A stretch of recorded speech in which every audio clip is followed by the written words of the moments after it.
Hello viewers, ഇന്ന് നമുക്ക് biryani kit വെച്ചിട്ട് എങ്ങനെയാണ് ബിരിയാണി വെക്കുന്നതെന്ന് നോക്കിയാലോ. അതിനായിട്ട് ആദ്യമേ തന്നെ അതിൽ റൈസ് നമ്മളൊരു 10 മിനിറ്റ് വെള്ളത്തിലിട്ട് വെച്ചിട്ടുണ്ട്. അതിന് ശേഷം ഒരു 10 മിനിറ്റിന് ശേഷം അത് വെള്ളം പോവാനായിട്ട് ഒരു ഓട്ടപാത്രത്തിൽ ഇട്ട് വയ്ക്കുക. പിന്നീട് നമുക്കൊരു ചുവട് കട്ടിയുള്ളൊരു പാത്രം എടുക്കുക. അത് നന്നായിട്ട് ചൂടായതിന് ശേഷം അതിലേക്ക് ആവശ്യത്തിന് നെയ്യ് ഒഴിക്കുക. നെയ്യ് നന്നായിട്ട് ചൂടായി വരുമ്പോഴത്തേക്കിനും അതിനകത്തേക്ക് കറുവപ്പട്ട, ഗ്രാമ്പു, ഏലക്ക, ചെറിയ ജീരകം ഇതെല്ലാം ഇട്ട് നന്നായിട്ടൊന്ന് സോട്ട് ചെയ്തെടുക്കുക. അതിന് ശേഷം അരി വേകാനായിട്ട് ആവശ്യമുള്ള വെള്ളം ഒഴിക്കുക. ഇവിടെ നമ്മൾ അത്രയും അരിക്ക് വേണ്ടിയിട്ട് അത് ടോട്ടൽ വരുന്ന 1 കിലോ അരിയാണ്. ആ അരിക്ക് വേണ്ടിയിട്ട് നമ്മൾ അതിൻ്റെ ഇരട്ടിയാണ് വെള്ളം എടുത്തേക്കുന്നത്. അരിയുടെ ഒരു പാത്രത്തിലാണെന്ന് നോക്കി അതിൻ്റെ ഇരട്ടി നമ്മൾ വെള്ളം എടുത്തിട്ടുണ്ട്.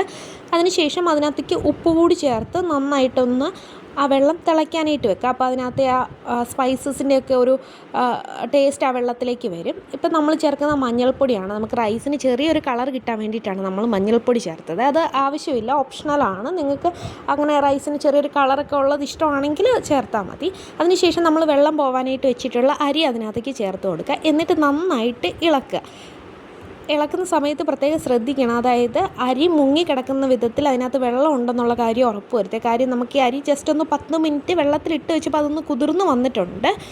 പക്ഷേ അരി നന്നായിട്ട് വേകാനായിട്ടുള്ള വെള്ളം ഉണ്ടെന്ന് ഉറപ്പ് വരുത്തുക. പിന്നെ ഈ കിറ്റിനകത്ത് അരിക്ക് ഒരു പ്രശ്നമുള്ളത് എന്തെന്ന് വെച്ചിട്ടുണ്ടെങ്കിൽ അത് ചിലപ്പോൾ വെന്ത് പോകാനായിട്ടുള്ളൊരു ചാൻസ് കൂടുതലാണ്. അപ്പോൾ അത് നിങ്ങൾ ശ്രദ്ധിക്കുക. പിന്നെ നമ്മൾ ഇതിനകത്തേക്ക് ഒരു ടീസ്പൂൺ നാരങ്ങ നീരും കൂടി ചേർത്ത് കൊടുക്കുന്നുണ്ട്. അത് നമ്മുടെ റൈസ് കട്ട പിടിക്കാതിരിക്കാൻ വേണ്ടിയിട്ടാണ്. കിറ്റിനകത്ത് റൈസിന് അങ്ങനത്തെ ഒരു പ്രശ്നമുണ്ട്. വെന്ത് പോകുന്നതുകൊണ്ട് തന്നെ അത് കട്ട പിടിച്ച് വരും. നമുക്ക് അരി ഇങ്ങനെ കുറച്ച് വിട്ടിരിക്കുന്നതാണല്ലോ ബിരിയാണി കഴിക്കുമ്പോഴത്തേന് എല്ലാവർക്കും പൊതുവെ ഇഷ്ടം. അപ്പോൾ നാരങ്ങ നീരും കൂടി ചേർത്ത് കൊടുത്ത് നന്നായിട്ട് ഇളക്കിയതിന് ശേഷം അത് മൂടി വയ്ക്കുക.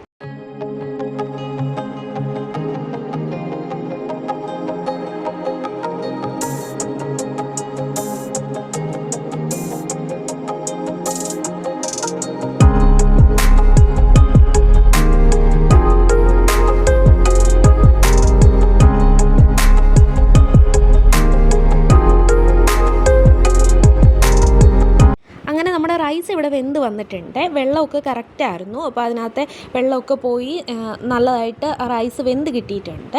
ഇനി നമുക്ക് ഇതിനകത്തേക്ക് ചേർക്കാനായിട്ട് ആവശ്യമുള്ള സവോള കാര്യങ്ങളൊക്കെ നമുക്കൊന്ന് വറുത്തെടുക്കാം. ആ സമയത്തേക്ക് ഇത് തട്ടിപ്പൊത്തി വയ്ക്കുന്നതാണ് എപ്പോഴും നല്ലത്.